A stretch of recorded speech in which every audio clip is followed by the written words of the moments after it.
गौरी औसा पूजेचे साहित्य पाहूयात. सूप, तवशीची 5 पाने, लाल धागा, हळदी कुंकू, अक्षता, पानाचा विडा,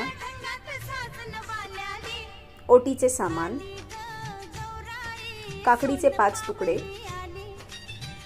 गौराईची ओटी भरायला नारळ आणि ब्लाउज पीस, गौराईसाठी शृंगार, 5 प्रकारची फळे, गौराईसाठी वेणी, फुले, तुपाचा दिवा,